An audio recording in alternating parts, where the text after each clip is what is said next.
and I work in West Dunbartonshire Libraries, but I'm all over, so throughout the authority. Hi, I'm Susie, and I'm the Library and Information Officer, and I'm based in West Dunbartonshire Libraries. Brilliant.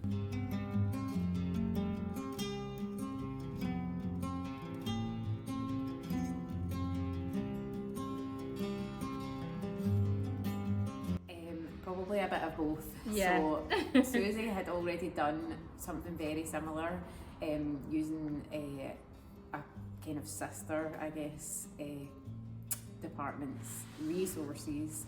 But then after we went to the conference, we were really like, I think we could turn this into something a bit bigger. And obviously with the green funding, make it something that's like environmental focused, sustainability focused. So it probably came from a bit of both. Yeah.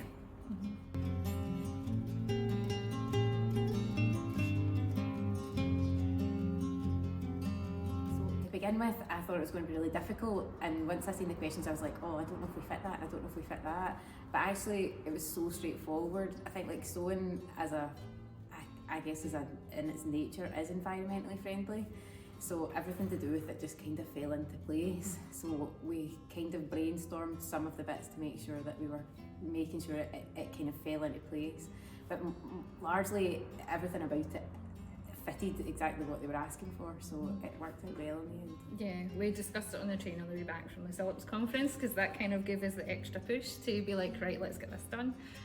So we were chatting away quite the thing on the train on the way home, so we worked it out pretty well actually.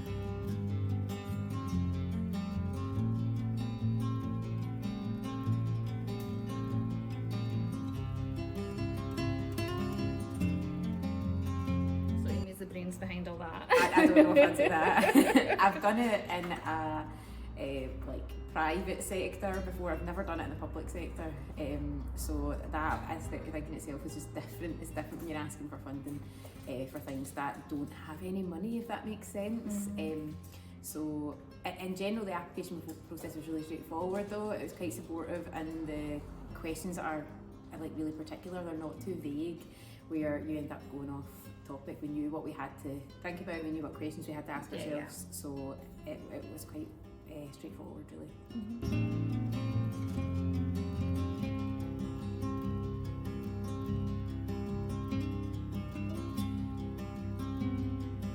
From my point of view, to begin with, I was like, is this project big enough? Like, is it important enough?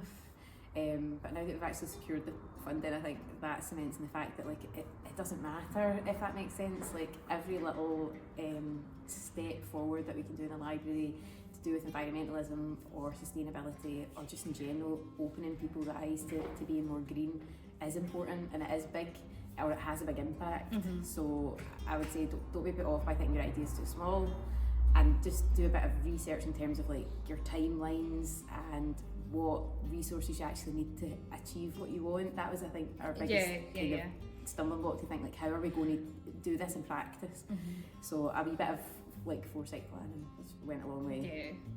And as Amy said, like no project is too small, so we would encourage library staff to just put it forward to their managers for sure.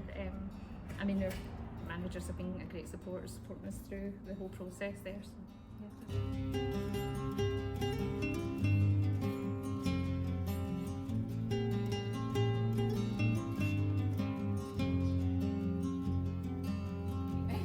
I'm going to let Susie lead on this one. So the funding has funded for supplying our sewing machines.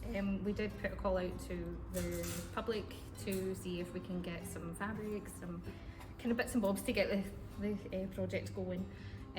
So brief summary is we're teaching the kids at the moment between 8 and 17. Just basic skills, basic hand sewing, basic skills on the sewing machine, just setting them up because some of them have never used one before. So we've just done a hot water bottle cover, so that kind of with recycled fabrics, used fabrics, and that kind of ties in with the warm homes and stuff, keeping warm and things like that as well. So in December we're going to do make a beanie, so we're kind of making it fashionable as well. We're going to get the kids to make their own stockings for Christmas, tie that in, and then once they've used the machine a few times, so in February we're going to introduce how to insert zips into things, so it's another skill that they can learn. And we're going to get them to alter and customise a top of theirs, and then we're going to actually get them to make bottom parts. So if girls want to make a skirt, if boys want to make shorts or something like that. So it's just kind of covering all bases, I think, yeah, as well. And getting although them. It's not set out to be progressive, so like anybody can come to any class. I guess the idea is that you're not going to do the same set of skills at each time. There's going to be something a little bit different Each one. We do have one progressive session, so they'll come in February. They'll make a pencil case or a coin purse, and then the next day we're going to come back and they're going to embroider, and so basic skills again. So yeah, I guess in big picture is to teach children, I guess, the basics and how to use sewing machine, how to use needle and thread as well, to have skills then to take with them for the rest of their lives. We've also designed the kind of project to meet two main outcomes. We wanted to produce positivity for young people coming into the Threads of Change sessions, get an opportunity to learn the practical skills related to textiles, sustainability, but also to develop soft skills, build their confidence. With 2 wee girls yesterday who had never used a sewing machine before, and they were so chuffed. They'd made a hot water bottle cover. Obviously kind of boost their creativity as well.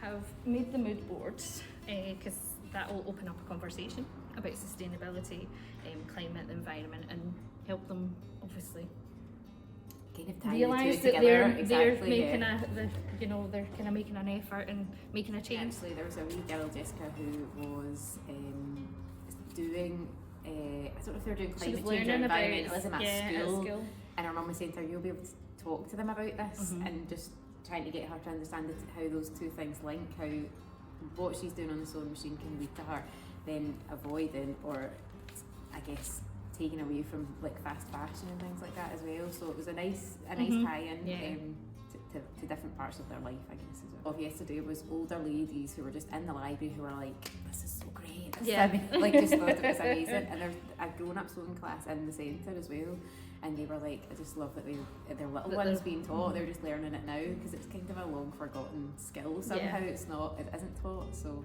that was nice.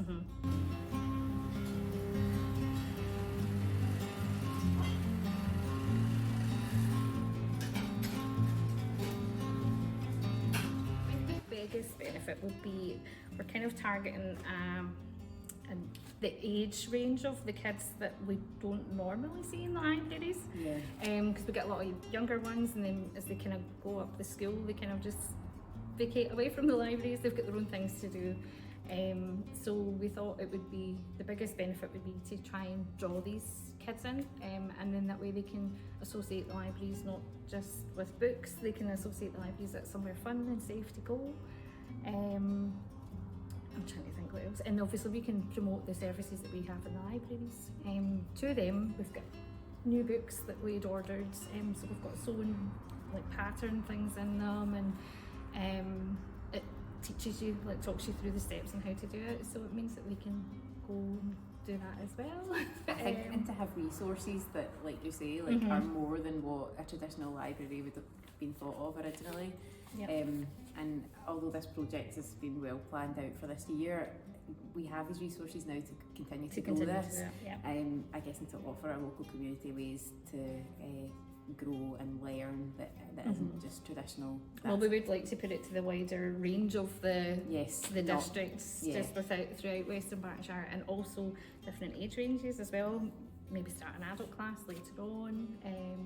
Also, we've had our first week that we had our tote bag sewn. There was a child who had additional needs who had never sewn before, and she concentrated. She got on amazingly, and just the smile and the benefit from that, and herself seeing that she'd done that, she was so proud of herself, and I'm so proud of her as well.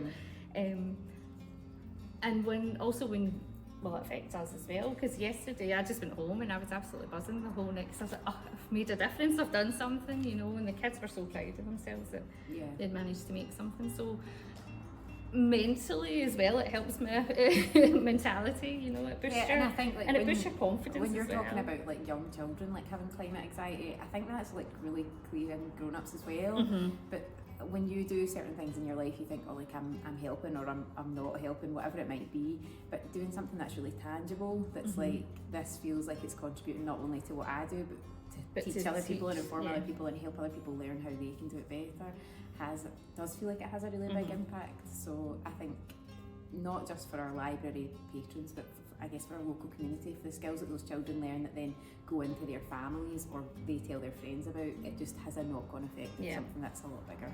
I think the only thing that we've not mentioned is that, I guess when we were applying for the funding originally as well, we were thinking a lot about the area that we're in. So although there's classes like this that exist, especially in the city centre, they're expensive. They're expensive, you have to pay for them. Exactly, so like we are in a local community with really large volumes of poverty and deprivation, and the children that are there, to know these skills, it isn't just environmental for them, it can actually help them to alleviate themselves from, you know, having clothes that fit them and that they like to wear, and that they're not going to throw in the bin just because there's something that they know how to fix in themselves.